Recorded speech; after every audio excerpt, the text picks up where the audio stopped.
Хуульч шуухай эрүүгийн хуулийн 13 дугаар бүлэг хүний халдшгүй чөлөөтэй байх эрхийн эсрэг гэмт хэрэгээс хүн худалдаалах гэмт хэргийн талаар танилцуулж байна.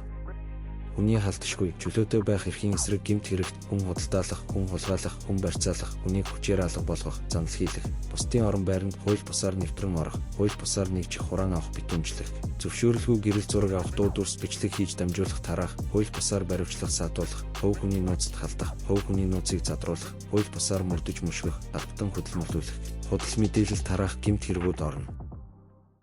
Эдгээр бүх гэмт хэрэгүүд 2008 оны Францын тулаанд трейлер Taken буюу хулгайлагдсан нэртэй уран сайхны кинонд гардаг.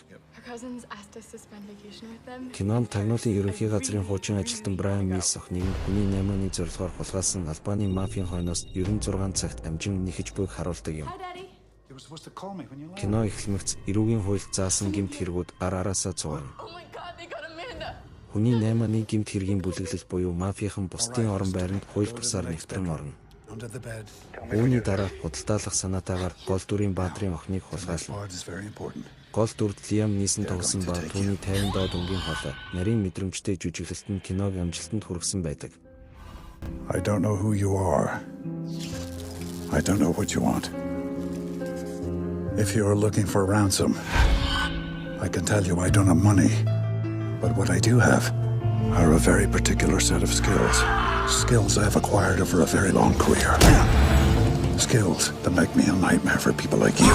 Where are they? If you let my daughter go now, that'll be the end of it. You have a 96-hour What? to never finding her. No! But if you don't, I will look for you. Where is she? I will find you. And I will kill you. Кинонд янз бүрийн сэтгэл хөдлөлийг мэдрүүлсэн үйл явдлууд дүүрэн байна. Good luck. Гол нь хүн хулгайлах, худалдаалах гэмт хэргийн талаар гарна. Тиймээс хуульч шуухан хүн худалдаалах гэмт хэргийн танилцуулгыг үзэж дуусаад энэхүү киног үзэж мэдлэгээ баттгаарай. Хүн худалдаалах гэмт хэргийн объектив шинжид нэгдсэн үндэстний байгууллагын үндэстэн дамнасан зохион байгуулалттай гэмт хэргийн эсрэг конвенцийн нэмэлт Палермогийн протокол хүн худалдаалахтай тэмцэх тухай Монгол улсын хуулийн агуулга 2002 оны эрүүгийн хуулийн 113 дугаар зүйлийн зарим заалтыг тайлбарлах тухай улсын дээд шүүхийн 12 дугаар тогтоол эрүүгийн хуульд заасан хууль тогтоогчийн тайлбарыг багтаасан байна. Ингэснээр 2015 оны эрүүгийн хуулийн 13 дугаар зүйлийн 1 дэх хэсэгт хүн худалдаалах гэмт хэргийг хуульчилсан.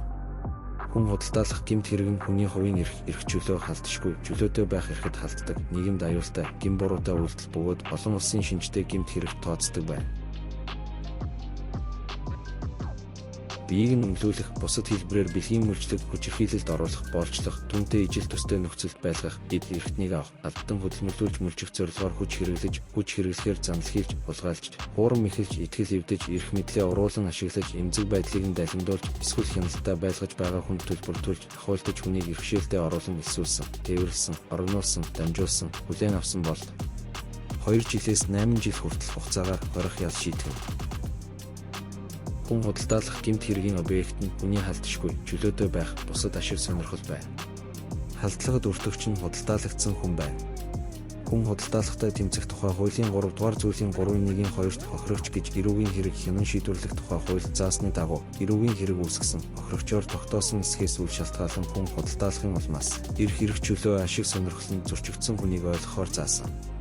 Объектив тал нь эрүүгийн хуульд заасан тусгай зорилгоор хүнийг худалдаалахдаа хүч хэрэглэхээр занл хийлэх, хулгайлах, хуурам ихлэх, итгэл эвдэх, эрх мэдлээ уруулан ашиглах, эмзэг байдлыг нь далимдуулах, эсвэл хяналттай байлгаж байгаа хүнд төлбөртүүлж, ахуулт харгаар хүнийг иргэшээлтэд оруулан элсүүлсэн, тээвэрлсэн, орогнуулсан, дамжуулсан, хүлээн авсан идэвхтэй үйлдэл байна. Субъект нь эрүүгийн хуульд эрүүгийн хариуцлага хүлээлгэхээр заасан 16 наснд хүрсэн, хэрэг хариуцах чадвартай хувь хүн байна.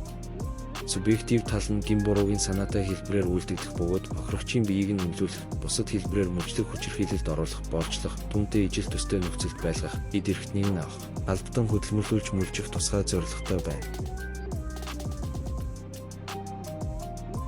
Биеийг нь нөлөөлөх гэдэг нь хохирогчийн хүсэл зоригийн эсрэг түүнийг бусадтай төлбөртэйгээр бэлгийн харьцаанд оруулахыг ойлгоно. Бусад хэлбэрээр бэлгийн мөржлөг хүчирхийлэлд оруулах гэдэг нь хохирогчийн хүсэл зоригийн эсрэг түүнийг садар самуун сурталчилсан кино, дүрс бичлэг, тайч үзүүлбэр, тоглолт, уралдаан тэмцээнд оруулахыг ойлгоно. боолчлох, түүнтэй ижил төстэй нөхцөлд байлгах гэдэг нь хүн бусад хүнийг хүчээр өөрийн өмч болгон эд хөрөнгийн бус өмчлөх эрэхэд хамаарах бүх эсвэл зарим эрхийг хүн дээр хэрэгжүүлж, түүний төрөлхийн болон жам ёсны бүх эрхийг хориглох буюу хязгаарлахыг ойлгоно.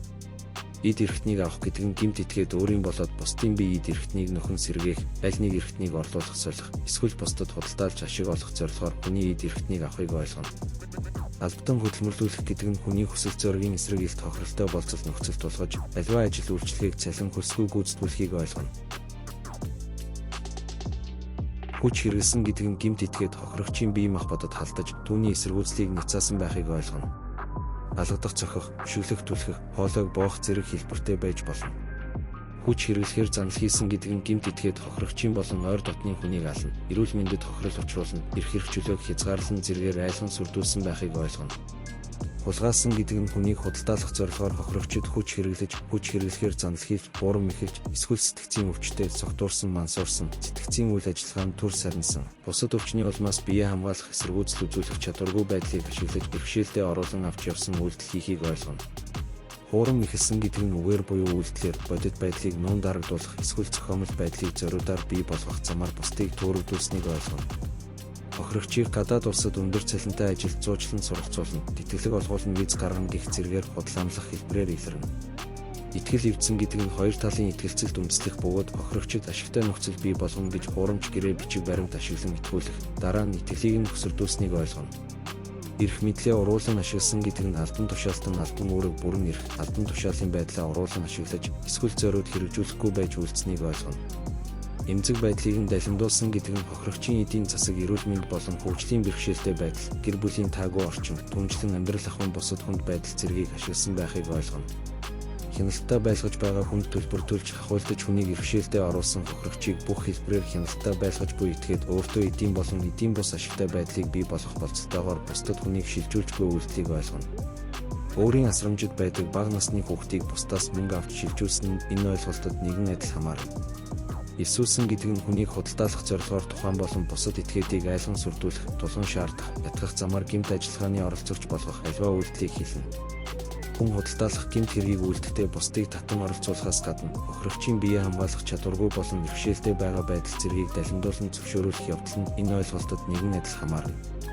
Тээвэрлсэн гэдэг нь хүн худалдаалж байгааг мэдсэн этгээд худалдаалагдаж буй хүнийг нэг газраас нөгөөд бүх төрлийн тээврийн хэрэгслээр ил болон даалт хэлбэрээр зөвлөхөөс гадна уг ажиллагаанд бүх талын дэмжлэг туслалцаа үзүүлэхийг ойлгоно. Хүн худалдаалж байгаа этгээд өөрөө тээвэрлсэн бол энэ нь түүний гэмт үйлдэлийн нэг хэсэг болно. Орогноосон гэдэг нь хүн худалдаалж байгааг мэдсэн этгээд худалдаалагдаж буй хүнийг хүлээн авах этгээдэд шилжих хүртэл түр хугацаагаар өөрийн эсвэл бусдын орон байранд хяналттай болон хяналтгүйгээр ногдуулан байрлуулахыг ойлгоно. Дамжуулсан гэдэг нь хүн худалдаалж байгааг мэдсэн этгээд хүнийг 3 дахь улсын нутаг дэвсгэрээр дамжуулан хил нэвтрүүлэх, нэг этгээдээс нөгөөд хүнийг шилжүүлэх болон уг ажиллагаанд бүх талын дэмжлэг туслалцаа үзүүлэхийг хэлнэ. Хүлээн авсан гэдэг нь худалдаалагдсан хүнийг өөрийн мэдэлд байлгаж, ашиглахаар шилжүүлэн авахыг ойлгоно.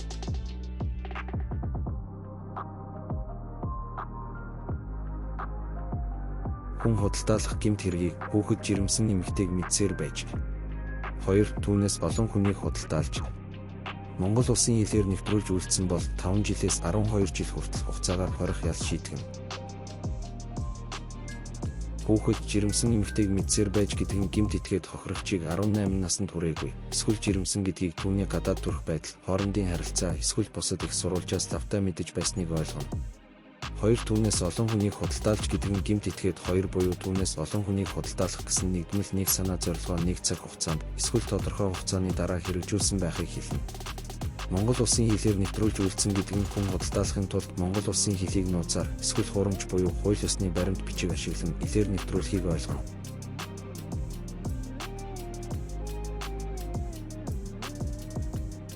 Хүн худалдаалах гэмт хэргийг байнга тогтвортой. Зохион байгуулалттай гэмт бүлэг үйлдсэн бол 12 жилээс 20 жил хүртэл хугацаагаар эсвэл бүх насаар хорих ял шийтгэн.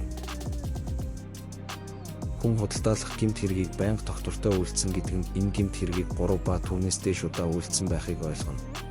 Зохион байгуулалттай гэмт бүлэг үйлдсэн гэдэг нь гэмт хэрэг байнга үйлдэж ашиг олох зорилгоор урьдчилан нэгдсэн 3 түүнээс олон хүний тогтвортой нэгдэл үйлдсэнийг ойлгоно.